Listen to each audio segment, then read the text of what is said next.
Gamers.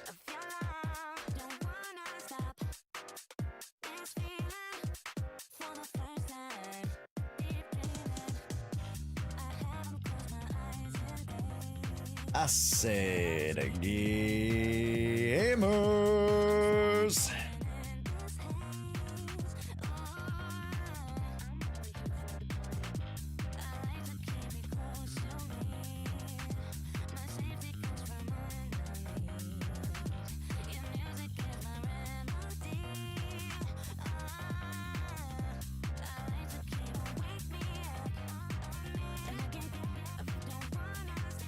Whew.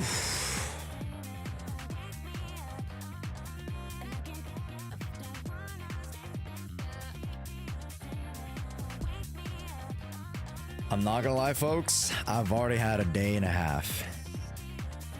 Oh my goodness. First off, welcome to stream, everybody. Hello, everybody. Welcome in. Welcome to stream. Welcome to stream. Let me up the right there. Oh, yeah, that's way better. Jesus. It's like, why isn't anything lit? Hello, folks. Hello. How's it going? More leaked footage of Norma and Valina. Yeah. You look like you haven't slept much. No, I did not sleep at all. I did not sleep at all. Oh my god, the eye bags are so bad.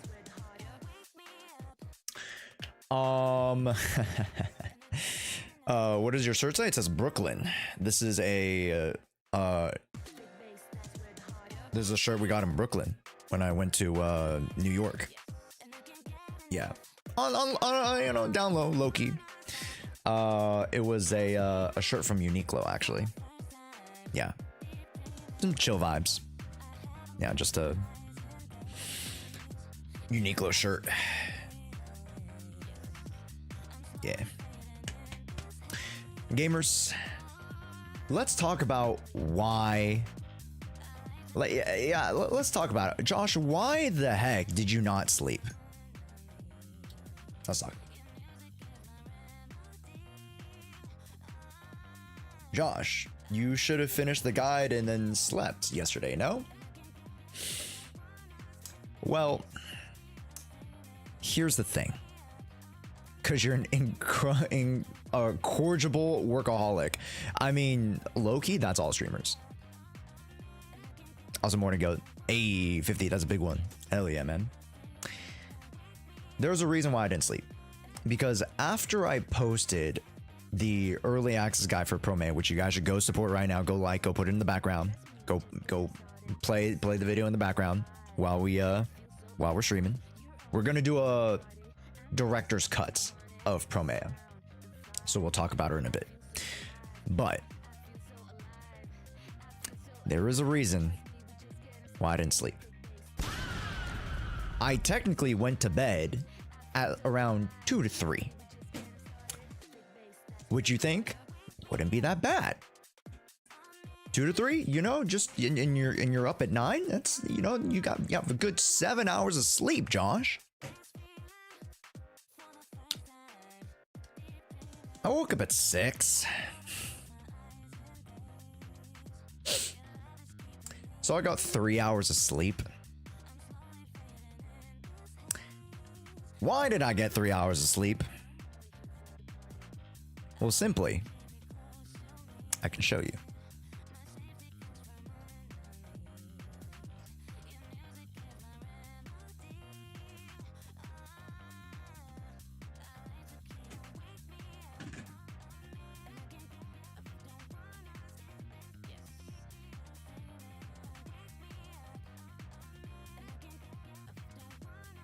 Happy Pokemon Target Collab Day, everybody. That's right.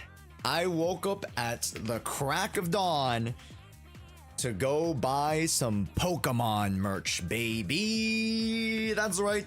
Let's show you guys around. Let's show you guys some of the merch.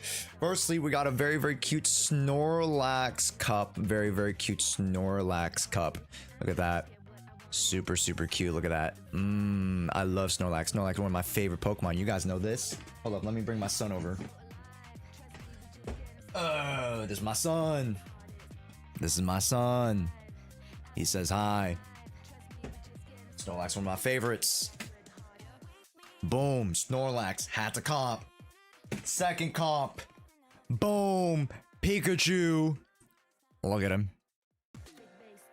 How smug. Look at this guy. Smug. Smug mug. And then let's show you guys the t-shirts. I got Mama Josh an Eevee t-shirt. So very, very cute t-shirt. She hasn't woken up yet, so she'll see it when she wakes up. But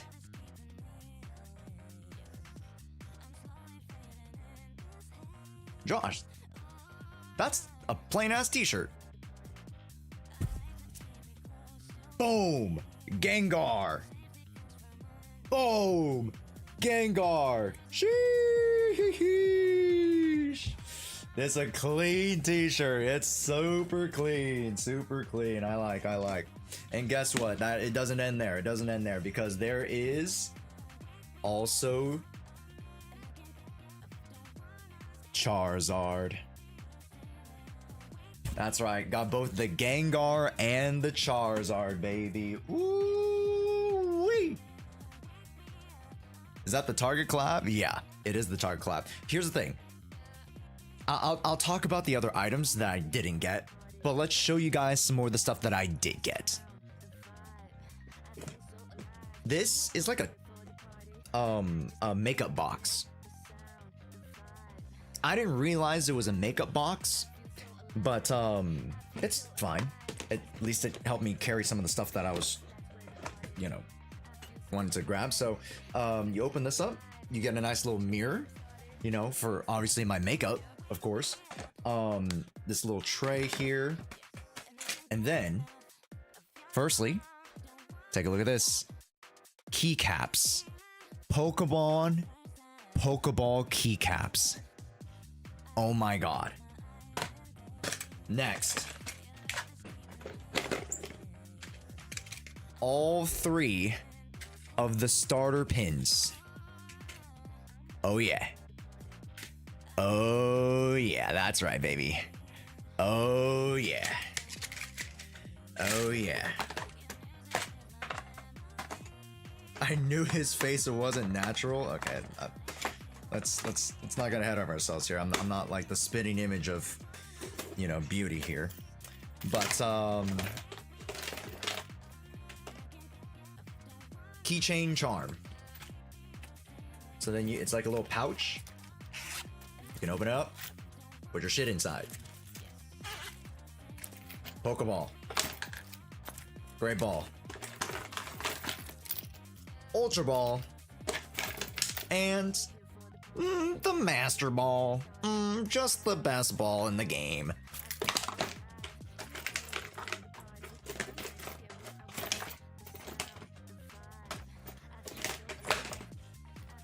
And put this away real quick. So chat, that's a lot of items already. For those of you who were, you know, for those of you who know ball, there is a sports jacket. It's like a waterproof sports jacket that has like the words Kanto on it, which is of course the first region of Pokemon, the Kanto region. So it had like Kanto, it had like super bold colors. It was such a cool like track jacket. Super cool. Ran out the first 10 people. And you guys might be wondering, Josh, you woke up at 6 a.m. for this. You weren't the first 10 people? No, I wasn't even the first 20 people. I was maybe the first 30 people.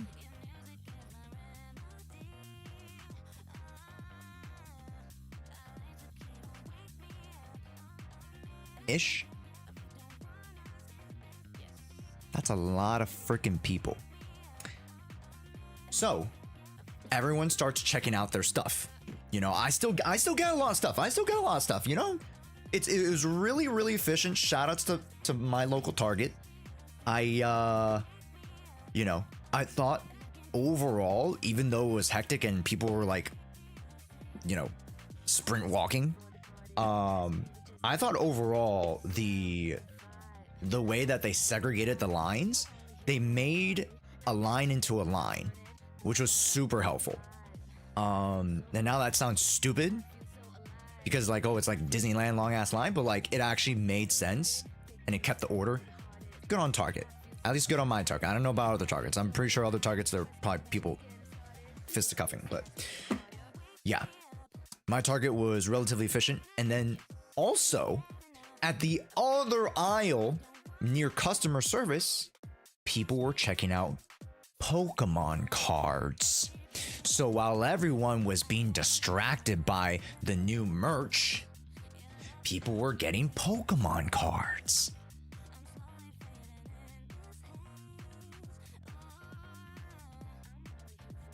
And you know how much Pokemon cards cost these days? Double to triple the actual cost of the pack. So let's say if you buy the pack at the store, you can go to somebody on the street and sell it for 3 times the amount, 5 times the amount. Basically, it's just money. It's money. Money back in your pocket. So I go up to the line and I'm late because I heard it from somebody else that told me to get into the line. I'm like, where did you get that? Where'd you get the Ascended Heroes packs? Oh, bro, it's at the customer service. It's all the way back there. I'm like, what? So I sprint all the way to the customer service and there's already a line. So I get in the line. It seems like there's a big old box of Pokemon packs. So I'm like, okay, I think I can get something. They're handing out blisters to everybody. It's 2 per person, which is very fair. They're handing out 2 per person, 2 per person. It's me and this other tallish, lanky guy that are getting ready to move up to the next cashier. I'm sorry, folks. This is the last blister pack we have. And the guy who was in front of me, elated of course, goes up to the cashier and takes the blisters. And I'm like, at the end of the day, I came here for this stuff. I came here for, you know, the really cool merch and stuff like that. And as a long time Pokemon fan, you know, having to go through these eras and especially, you know, how crazy it is now, like, I understand that I'm not owed anything. So like, granted, I can go to the store and I'm never owed Pokemon cards.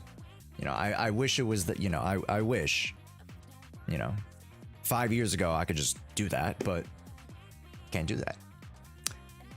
So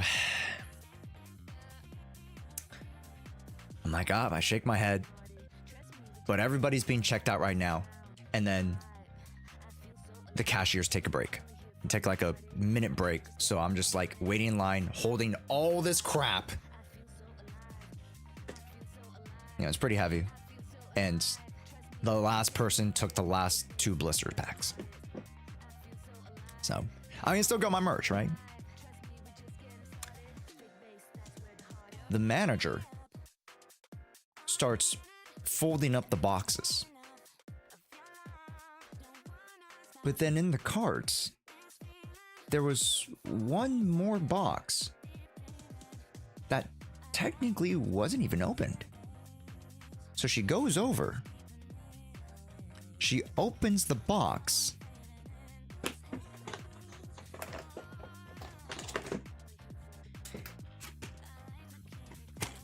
and your boy copped some Pokemon packs, baby. Let's go. Woo!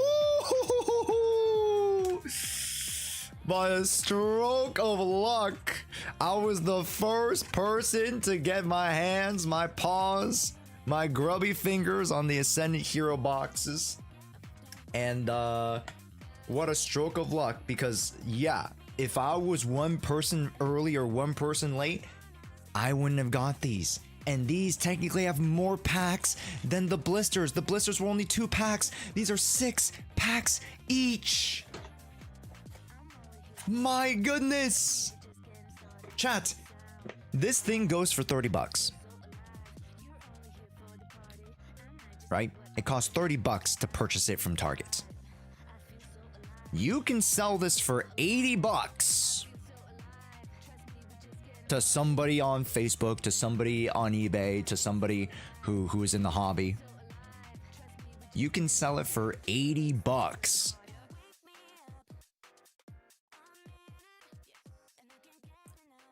So essentially, if you do the math, by picking these up, I just gave myself 100 bucks, right? 160 minus 50 or minus 60, however you want to do that math. Today, I earned 100 bucks. And that is why this hobby is so absolutely cooked, bro. That's why the hobby is so cooked, bro. But again, that's the icing on the cake. What was really, really awesome was this cool merch, right? That's what I'm super excited about. I honestly, you know, granted, I love the Pokemon cards, don't get me wrong, but it wasn't priority numero uno. You know?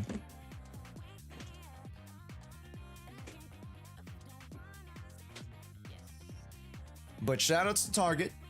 Shout outs to Target. You know, super grateful for them for actually making it a decent experience, because it could have been so much more hectic and so much worse.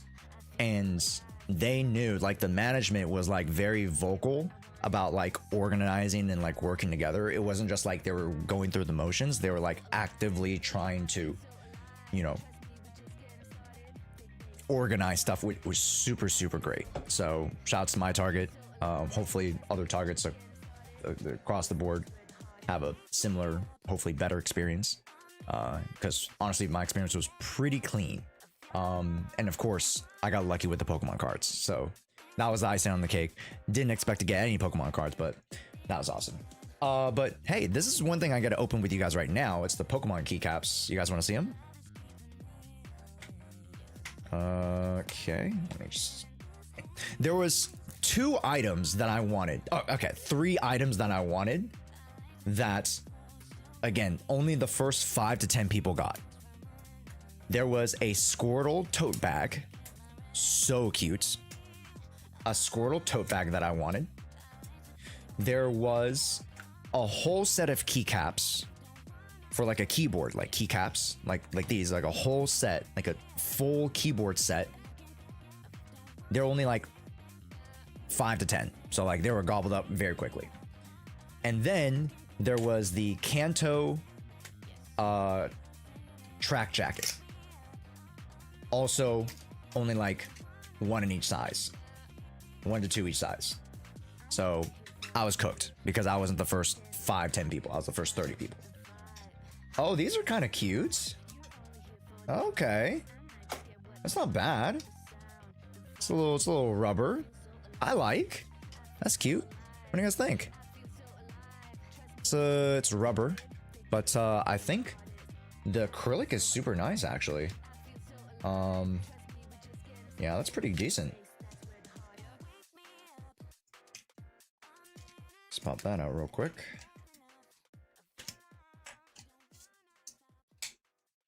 Very adorable. Yeah, this is cute, man. Look at that. Little Pokeball. I want to see how it fits into my keyboard. Hold up. Okay. Why? Why is it extended out so much? Look at that. You see that? Why is the nub so far out? Am I dumb?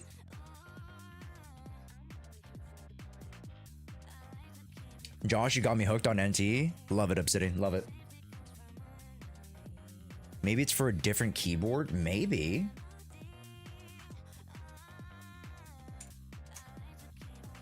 It is. It definitely is. Yeah. These are not...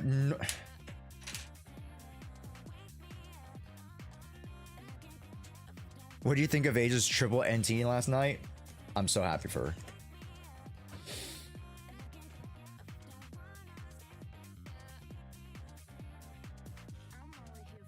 What? Dude, these keycaps are so weird. Compatible with Pokemon wireless backlit membrane keyboard. Not compatible with mechanical MX or opticals, scissor switches, low profile keyboards, or large keys.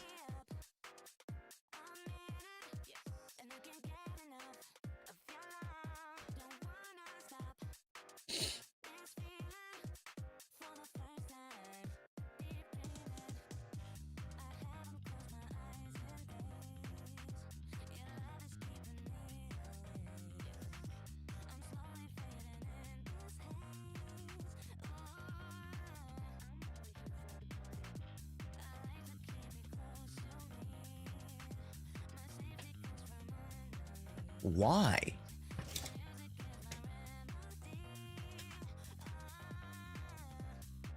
No wonder nobody wanted the keycaps, because there were like a nice little row of keycaps. Nobody wanted the keycaps. I wonder what the full keyboard keycaps, because I told you guys there was a full keyboard. I wonder if that one also is the same situation, you know? It's because the Pokemon Company and Nintendo are scummy, greedy bastards, and they never want to appeal to the broad market. But keycaps, though, you know what I'm saying? That's crazy. Yeah, these are not for MX switches. Wow. Same reason they never release games on PC. True. True. I mean, the Nintendo ecosystem is just that prevalent where, you know, business-wise, they don't need to. You know what I mean? Like, they're just like hot shit where they're like, yep, we don't need to. I am in awe, to be honest. Want to do a quick side thing for content? Twitter maybe, or second channel? I mean, what's up? What up?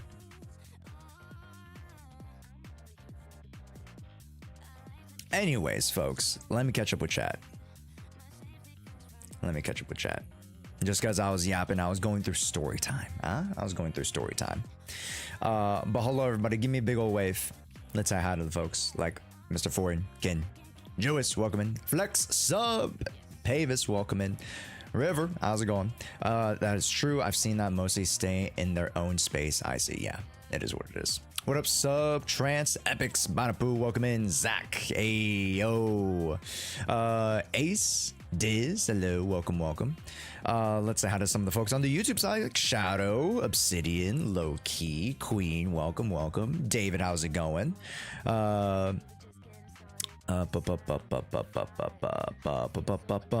Jay, welcome in. Nova Clouds, welcome in.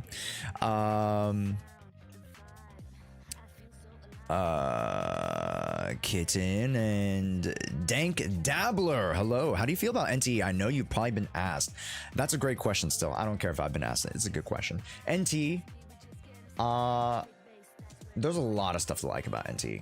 I love the actual GTA aspect of it, like, you know, going around, exploring the world, a lot of like the mini games and, you know, different types of game modes and stuff like that. Like, all that's amazing. The one thing I'm not happy or jazzed about is the voice direction of the main character. I've been playing as the guy and finally switched to the girl, but for the first like hour, 2 hours, I was playing as the dude, and it was just the most like just machine like voice acting I'd ever heard. Nothing against the voice actor. It has to do with the voice acting, or sorry, the voice directing. The voice actor is there to perform the voice. It is on the director to direct the sound, the tone, the pace, the inflection. All that is on the direction. Now, it's not to say that, you know, the talent may or may not have been there, but the talent was there. I know it.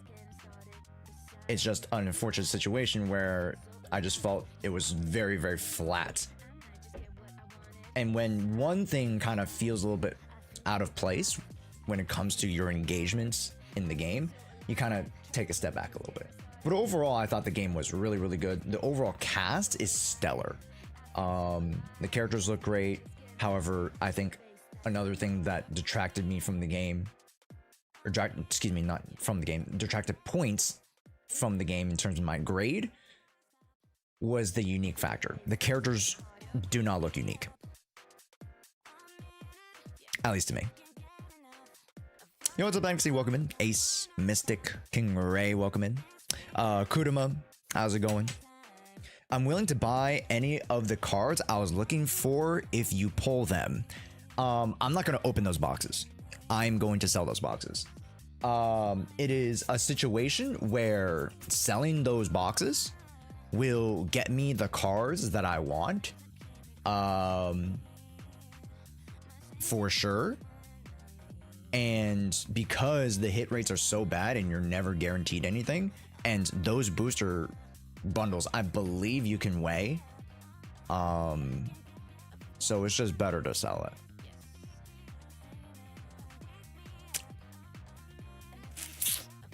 It's just better to sell it and get some profit to actually lock in cards that you want. Yeah. Yeah. That's how the hobby is these days, man. It's crazy. Tagado made me quit the game. Yeah, it's kind of annoying. Yeah, the mascot's pretty annoying. And like, it makes you low-key appreciate Genshin. That's crazy to say. That is so crazy to say, because I don't like mascots across the games except for, you know, Eos. Because Eos barely talks and he's just there for like the comedic, like physical, you know, the physical comedy of just like being a small little rabbit guy and just like, you know, poses every now and then. You know what I mean? But like, nah, he's cute though. Fight me. The TV otter is pretty fun. A pretty fun concept. But man, Did you look at Promeia's new trailer? We're gonna watch it. We're gonna watch it in a little bit. We are gonna watch it in a little bit. Also, side story to the Target trip that I made this morning, chat. I was waiting for about 2 hours. As you guys could do the math, I was waiting for about 2 hours in line, standing. Other people, of course, had chairs, which, you know, that's to be expected. But because I'm not one to stake out drops from Target, GameStop, Best Buy, I don't do that. So I don't have a chair. So I just go up there and I'm standing for 2 hours. I'm like, okay, let's watch some YouTube videos. And then I'm also playing Nikke. I'm playing through the fucking Anise event, the half anniversary Anise event story. And I got to a really, really sad part. Like a really sad part. And low key, I'm not gonna lie, I was gonna tear up in the public forum. I was gonna tear up on the public server, bro. Like it was a really, really sad part. So if you guys play Nikke, you should, dude, that story is really good. I really like the story. Playing Nikke in the public server is low-key wild. Don't worry, nobody was really around me to actually like, you're playing that game? Nah. So did you see any scalpers? 100% my. There was like 20-30 people in front of me. Only 5 people, 5-10 people got any of like the genuine like high tiered stuff, which is the jackets, the Kanto track jacket, and then some of the cute totes and stuff like that. And granted, I got some good merch, don't get me wrong, but imagine that there was better merch from what I showed. Imagine. About me, Zenless. Oh, this is fun. Ooh, this is fun, Jewis. Yeah, we'll go through it. We'll go through it. Yeah, but yeah, they're 100% scalpers. 100%. Literally, there was like a group of Asian dudes.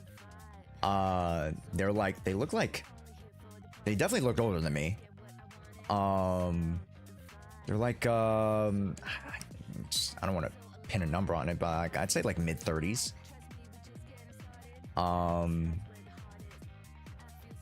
You know, pretty scruffy. They were far enough away from me. I didn't smell them, so I can't confirm or deny if they smelled. But yeah, there's like a group of 4 or 5 like Asian dudes, just like, you know, that was like, that's their group. You know what I mean, chat? Like the scalping group.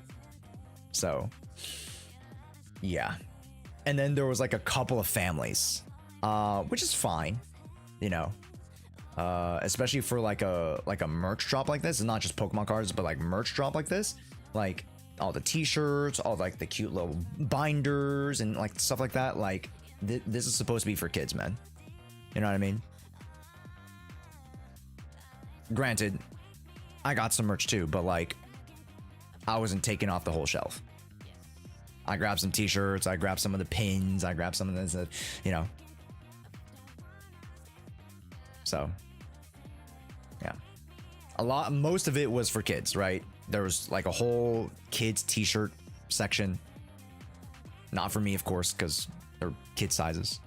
There were like a bunch of folders, binders, stickers, all that stuff. I didn't grab any of it.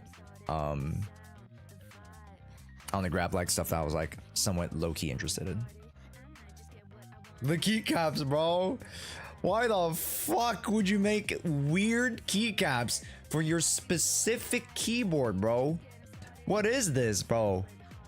What is this? I'm literally gonna rip off the freaking rubber from this, and I'm gonna put it on my own keycaps.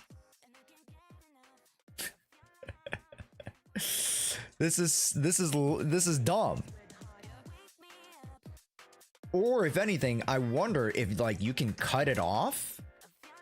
You can cut this off and then maybe like 3D print your own to fit the MX switches.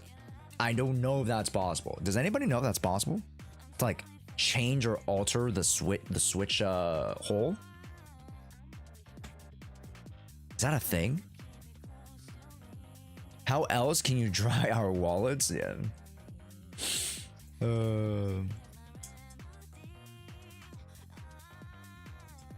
The answer is always corporate greed. At this point, it would just be better to 3D print the entire cap instead of buying it. You're so right.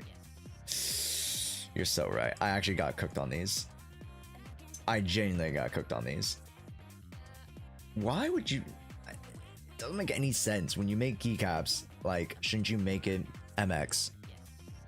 Not some weird, obscure keycap for a keyboard that you're making for Pokemon. What? Doesn't make any sense. Anyways, I mean, they're cool keycaps. Don't get me wrong. They're like really, really cool. Just the fucking hole doesn't work. What is that? I'll probably find a way to decorate somehow. I'll find a creative way. I'll find a way. But anyways, that's my Target story. We have a few things to do today, chat, before I have to head out. Today is supposed to be a pretty short stream. I got keycaps like that from the HSR pop-up. Wait. The keycaps also don't work on MX switches? The keycaps that you got, Fiend? Also, what's up, dude? How's it going, man? What up, bug? Yes, sir. Let's say hi to the folks. Godin, Yuriko, welcome in. Suna, hello, welcome in as well. Hello, how's it going?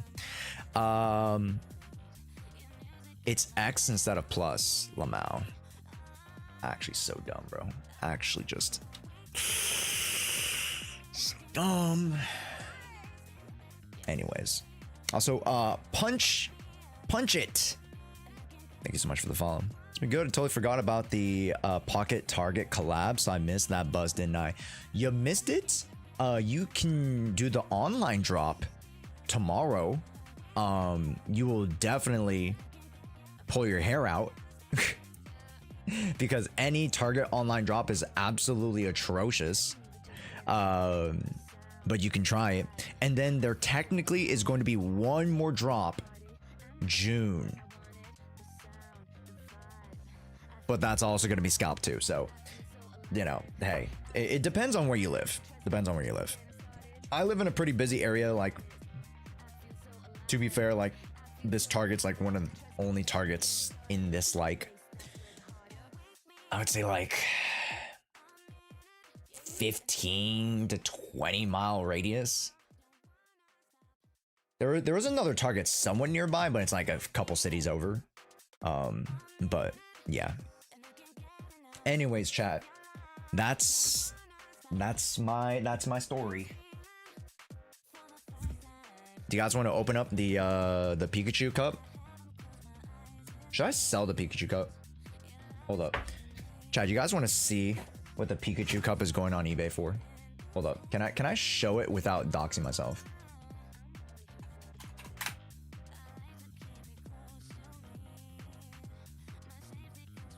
I think I can. Targets, Pokemon. Let's see.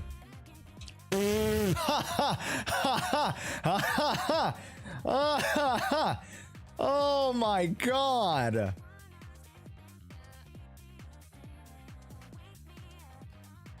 So the tote bags, like I told you guys about, the tote bags are selling for $134.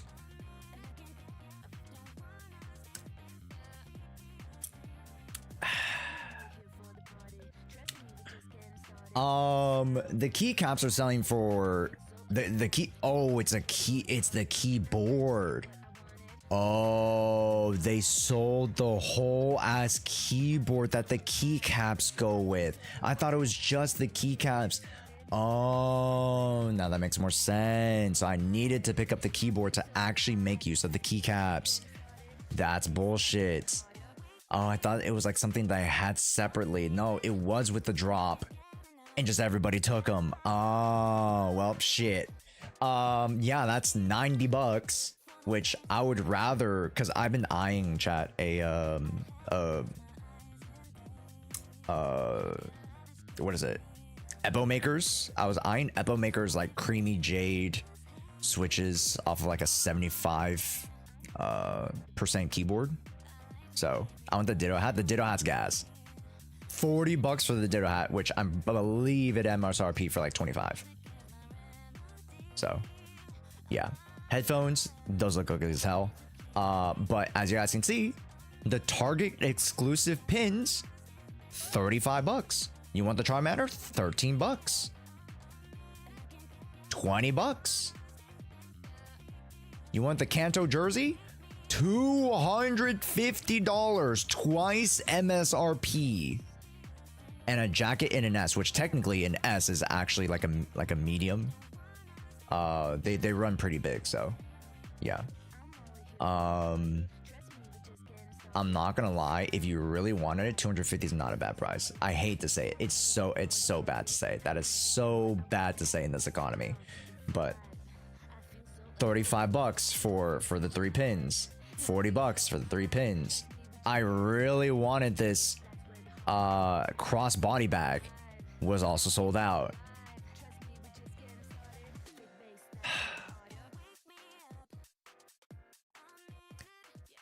This is disgusting. This is atrocious, bro. The charms are also doubled in price. The charms are also doubled in price. I bought them for like $8 maybe. They're going for 25 plus, you know, delivery plus the cut of eBay. Bro. Bro. This is what I woke up for. Hey. This is what I woke up for, chat.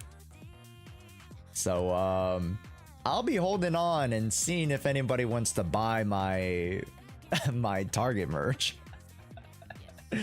Cause it seems like I could just flip it. I hate Pokemon right now, bro. This shit sucks. This shit sucks, bro. Anyways, isn't that a fun experiment? It's not a fun experiment to see that. Flipping it to $200 is worth it. Worth the steal. Yeah, no, 100%. 100%. So I'm gonna see if anybody wants to snag some. We'll see. We'll see. Yeah, man. Yeah, commodification of everything. I mean, yeah. But also, it's the secondary and tertiary market that does it to ourselves, right? Like, we don't have to set a secondary or tertiary market price on it. It's like if I were to buy a banana from the market, like just a straight up banana, and then be like, hey, let me sell this single banana to you for $5. You'd be like, what? I can just go to the store and get it for $10. It's supply and demand, right?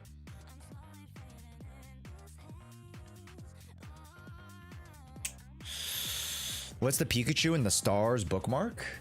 Oh, this one? Yeah, here. I'll show you. This was like last year, I think. It's a Dragonite. This is from the movie, the Dragonite, like parcel delivery Dragonite. It's a sweater. It's cute, yeah. I was thinking of getting it, but I didn't get it. Apparently, it's still potentially available, so that's kind of cool. Yeah. Gamers, let's do a little bit of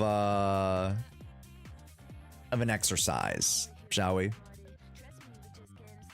Let's do a little exercise today with you guys. say hi to YouTube. I don't know if this is going on the main channel, but you know, I think this is worthy of a main channel exercise. I would say this is worthy of a main channel exercise. So, hello gamers. Welcome back to the channel. It's your boy Josh. Today, the mods have brought me a very, very fun grid of Zenless Zone Zero. And I believe this is going to be of every single piece of content spanning the first 2 seasons. So presuming that we might have Promeia and Silly here, hopefully. May or may not. If they don't, it's fine, but folks, this will be a nice little recap to show you guys my thoughts, my favorites, my ups, my downs of the past 2 years of Zenless. We'll go through our favorite agents, we'll go through our least favorite designs, favorite versions, factions, etc. I think it's a really, really good exercise to start off the stream. And then we'll get into some more Promeia stuff. We'll get into some dailies. And then at the end of stream, we'll do some NT. But again, let's start here.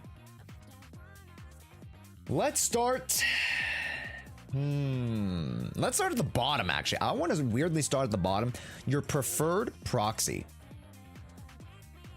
This is terrible. Uh-oh.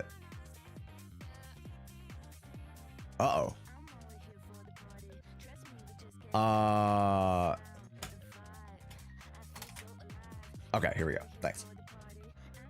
My preferred proxy chat. Also, am I able to hold up? Can you let me see if I can find it again. Can you repost the link? Oh, never mind, I have it. Because I wanted to put it in, not in this. I want to put it here. Yeah, this makes more sense. Boop. Aha, there it is. Much cleaner. Okay. Much cleaner. You can also make the banana a modern art and sell it for a lot. I mean, Matt, that's transformative, right? Versus the secondary and tertiary market, you're literally just selling the item as is, which is a little different, right? But you're adding value if you make it modern art. You're transforming it, right? It's different. Anyways, favorite proxy. Now, the past 2 years, kind of has to be. It's Belle. Has to be. Has to be. She's our spunky sis. And even though I play as Wise, which for me, I feel like Wise more canonically, to me, is the playable character. Whereas like Stell and HSR is the playable character, right? You have Aether and Genshin, who's generally the canonical main character. It seems like when it comes to these individual, the proxies and individuals, and what Zenless does so well is that they actually make them their own identity, Wise and Belle. It's amazing. I love it. I think Belle shows a lot more. On both sides, whether it's playable, whether it's your support character.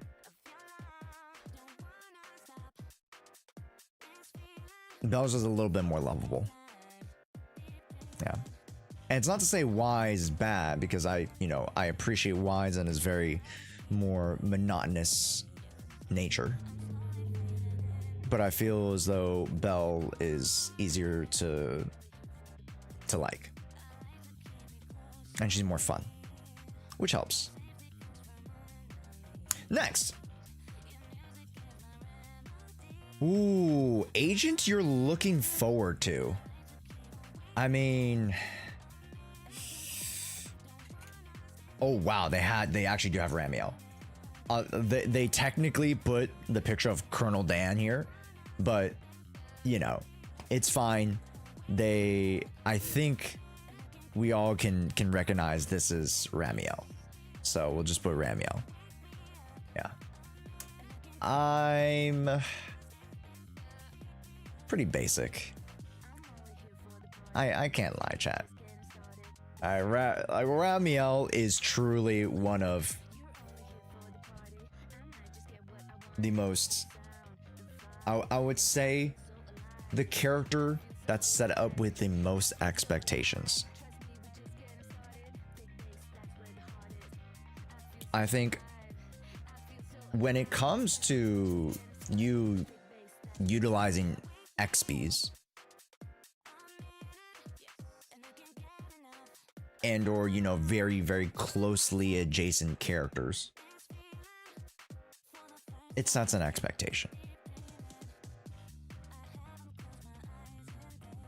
And when I see the storylines from Alicia to Cyrene to now here, it sets an expectation.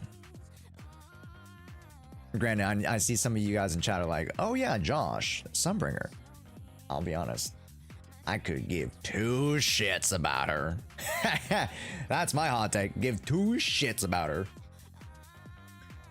Although I'm very, very curious from a lore perspective about Sunbringer.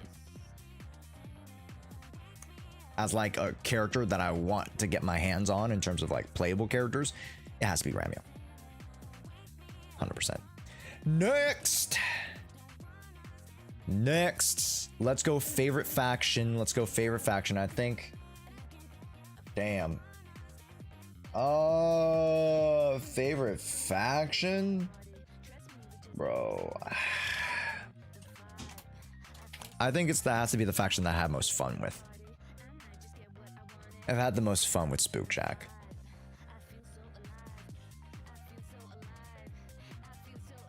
Yeah.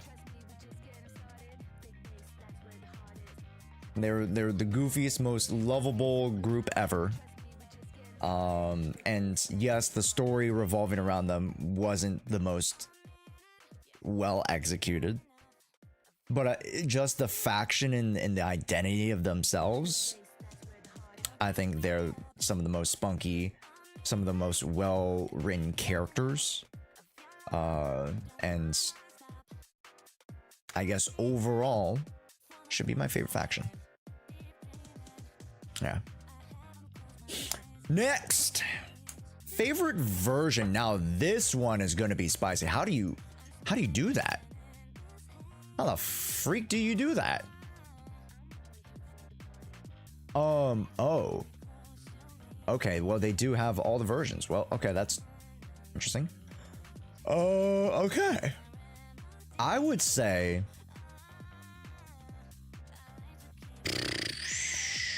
I mean, it's kind of, it's a toss-up between 1.4 and 2.1 for me. I think 2.1 was the best season of 2.x. Thoughts, chat? 2.1 was the best season of season 2.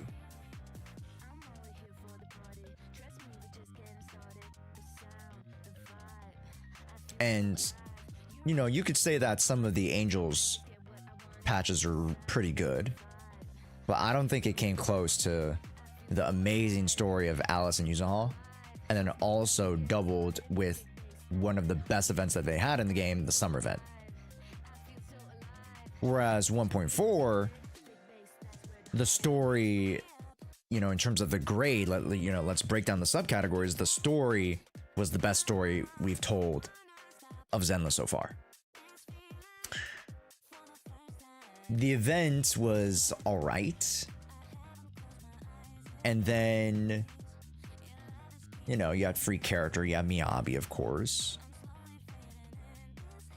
I think I'm gonna give the slight edge to 1.4. You know, it's not necessarily legacy because it's only been a year or 2 years, but I would say like when you go back to it all, 1.4 is definitely one of like the key moments of Zenless. We'll look back and like, oh, 1.4 is a key moment in Zenless that really helped define the direction that we're going in now. And then the whole of 2.x was, I mean, lessons learned. Let's just say that. Favorite agent story. How the heck do I do that? Or do I just go agent? Oh, okay. Yeah, I just go agent. Favorite agent story. Wow. Wow. There's a lot of characters to choose from. Favorite agent story.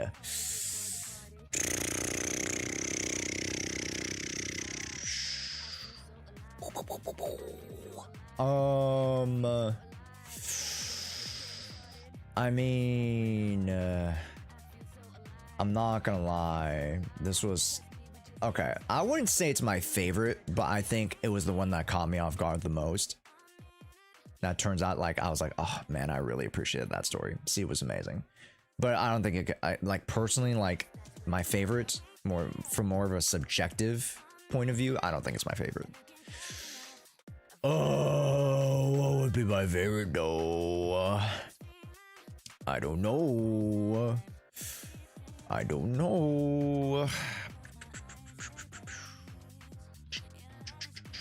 We're talking story. Josh, we're talking story.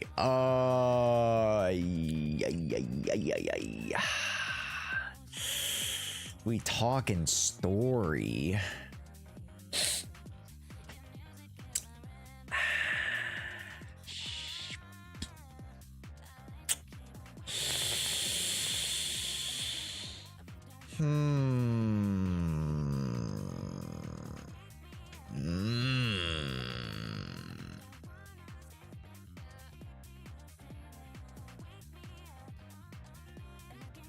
Like I have some standouts that I'm like, Yeshin Guang, even though the quest wasn't that good, I like their story. Damn. You know what? Since I can't choose like a clear winner, I'll go with my gut and just say Seed. I'll just go with my gut.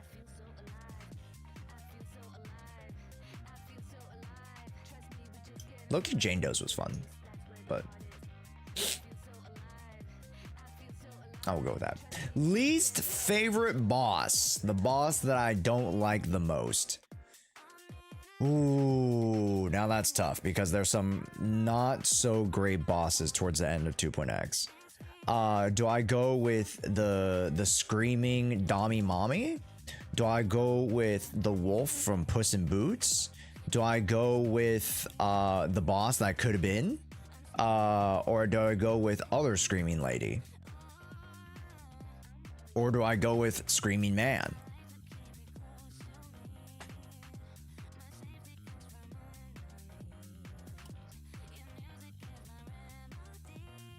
I think the boss that I have just overall still the most disdain for.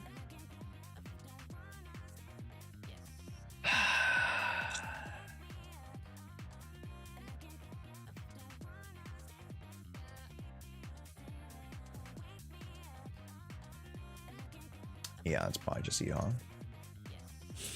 It's low-key a toss-up between Vesper. I'm not a big fan of the Vesper fight. I think there's some really cool parts of the Vesper fight though. But I think overall, just because of like, oh, how many phases there are, like so many like things can go wrong in the boss fight, like some of the interactions are super wonky. Like it's just there's some cool elements to it, just the pacing and the fight itself is just not as fun as you would think of it conceptually. Favorite boss though. Favorite boss. Yeah,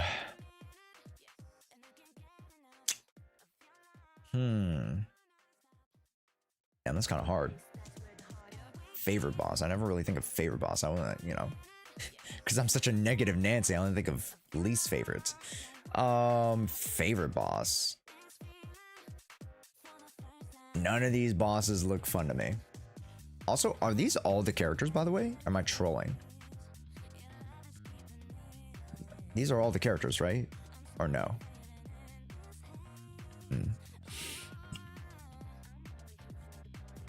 I would say Geppetto or Nineveh. Ooh, Geppetto was so fun. I do like Geppetto. There's some parts where I'm just like the laser part. I'm like, that's annoying, but I think Geppetto, there's some fun elements to it.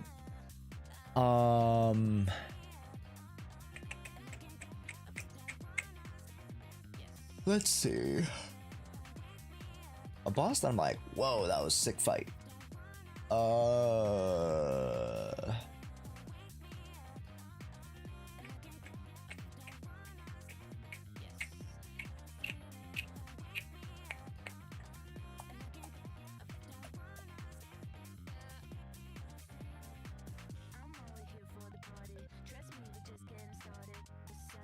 I mean, it's not the hardest boss, but I would say if they have it.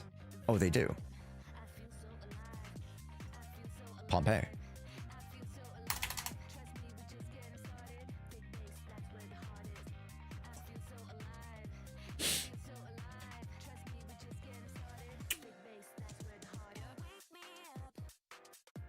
Pompeii's a pretty cool boss.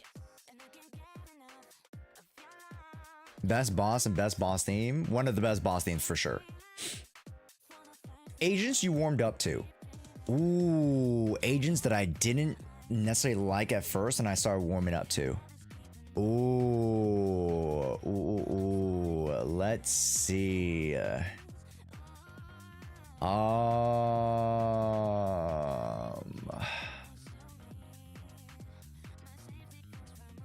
I wouldn't say Banya, because I actually like Banya off-road.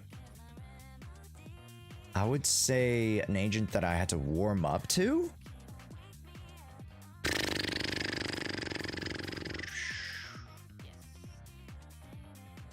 Orphe.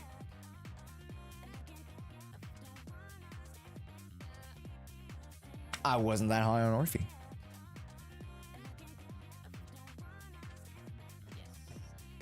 I do like her as a character. I definitely had to warm up to Orphe though. A lot of the characters, I think I can identify things that I just like about them. They don't have to be things that I genuinely resonate with, but I'm like, you know, I appreciate about this character that they provide this to the cast, right? I think I had to really warm up to Orphe, no pun intended. Because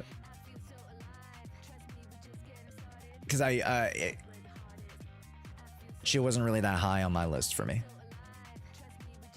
But we'll move on. Favorite design. Ooh, favorite design. Now that's tough. That is tough. Could I say Ramiel, bro? Oh wait, there's what the freak? There's bro, what the hell? I just put Ramiel there. Can we say Ramiel? Dude, I feel like that's a cop-out. It's just like, bro, Alicia, you just like Alicia. Bro, you just like Cyrene, bro. I'm like, yeah. Duh. Let's go playable. Let's go playable. Let's go playable. And is it just Yashin Guang?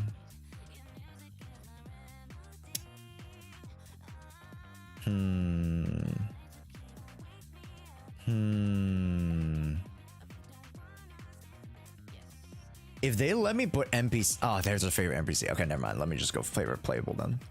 Yeah. Okay, let's just go Yashin Guang. That's fine. Or Vivian. You know what? I'll give a nod to Vivian because I don't think I'm gonna give. I don't think I'm gonna put Vivian anywhere on this list. I'll put Vivian as favorite design just to give her a nod. Favorite Void Hunter. My beautiful girlfriend, she's so beautiful.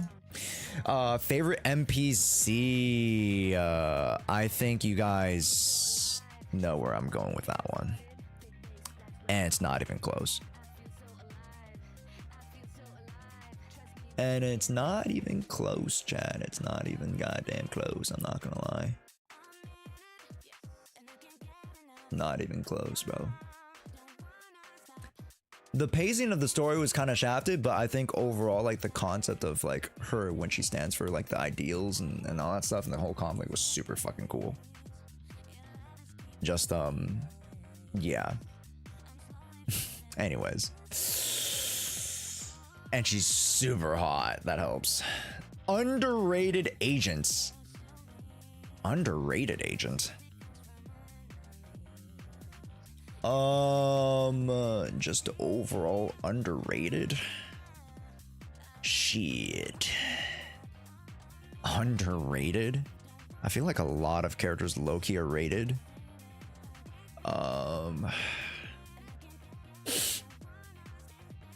Underrated from like a combat perspective, or underrated from like just a character in of themselves?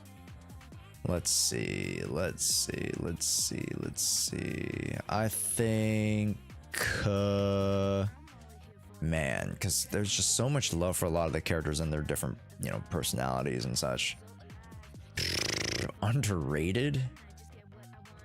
Damn, I feel like a lot of these characters are rated though, bro. I ain't gonna cap. I feel like a lot of these characters are rated.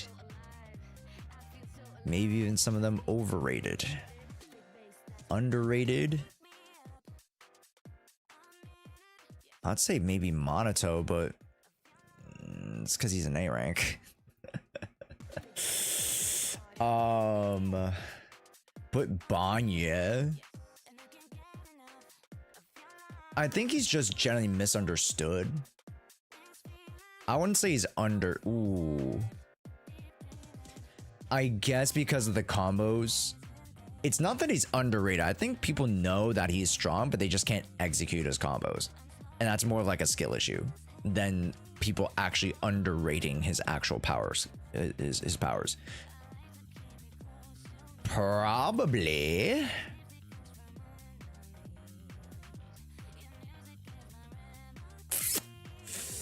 Damn. Who's underrated? I feel like all these characters are generally pretty rated. I ain't gonna cap. Corrin. Corrin does some damage, but I wouldn't say she's the most underrated. She is an underrated agent. You know, we'll start with that. An underrated agent, Corrin. For an A rank DPS character, does pretty well. Piper? No, I feel like Piper's rated. Like Piper was shown a lot of love at the beginning, especially, you know, since we didn't have really great anomaly options, which is Piper, so.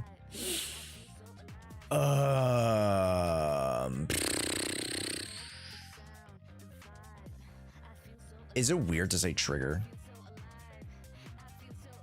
Because everybody says how mid Trigger is.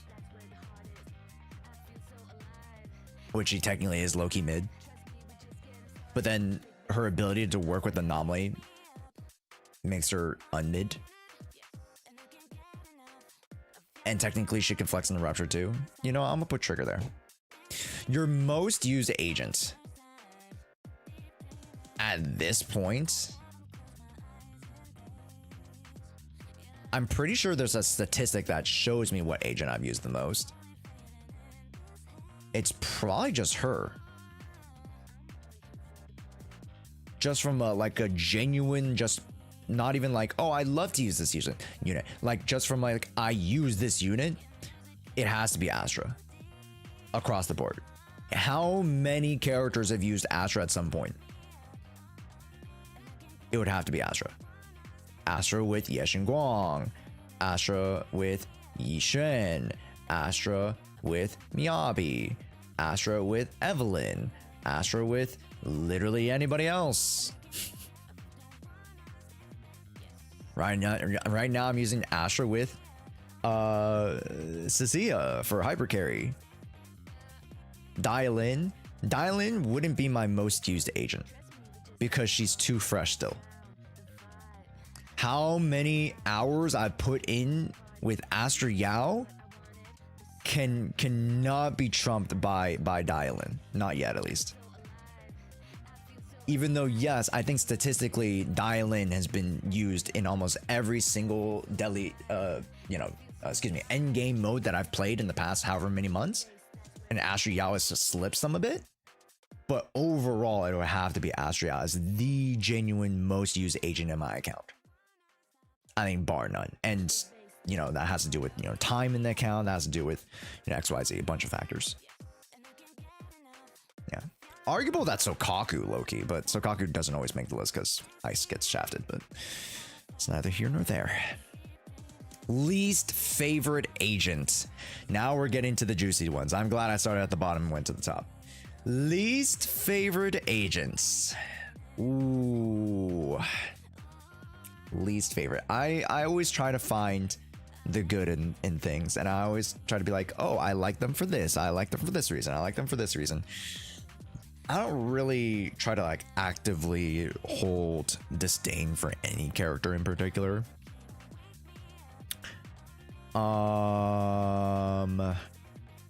The least liked character, I would say probably is, it's a toss-up between, no, I can't even, I love Kaleido Story, god damn it. It's a toss-up between, you know what? It's not a toss-up.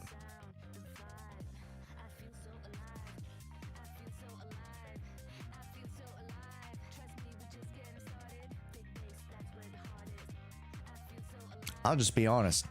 I don't have too much good to say about Pulchra. I just don't.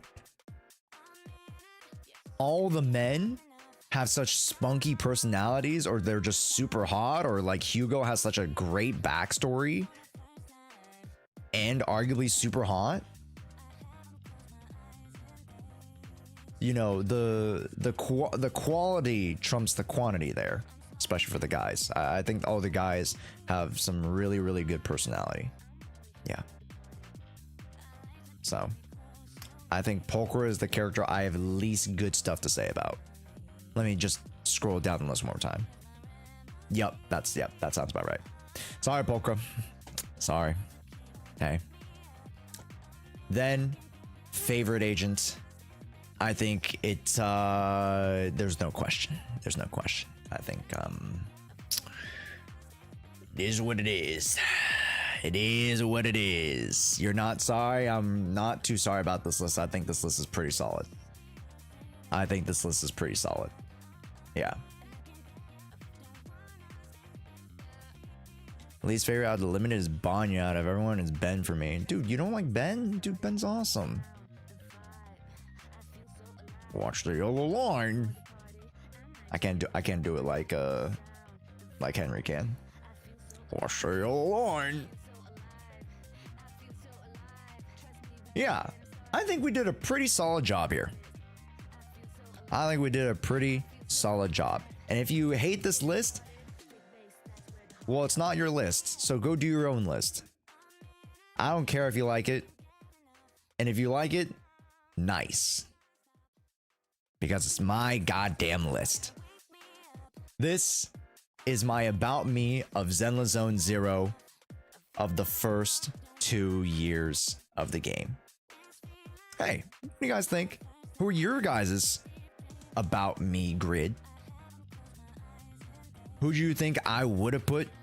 Who did you think that surprised you about my picks? I feel like 80% of these picks were kind of easy, you know, to pick up if you guys have, you know, caught me or caught any of the streams or know me. Pretty easy picks. The only picks I would say like were kind of like off kilter a little bit, maybe Pulchra, maybe agents you warmed up to. Because like I didn't really have like a distinct answer going into those. Favorite agent story also, I would just say C just to default to it, because I didn't really resonate too much with any of like the more modern stories. If anything, maybe we could just put Miyabi there, but like, no, I thought C was very impactful. I really did like it. So, hey, go fill out your own grid. Share it in the Discord. And, yeah.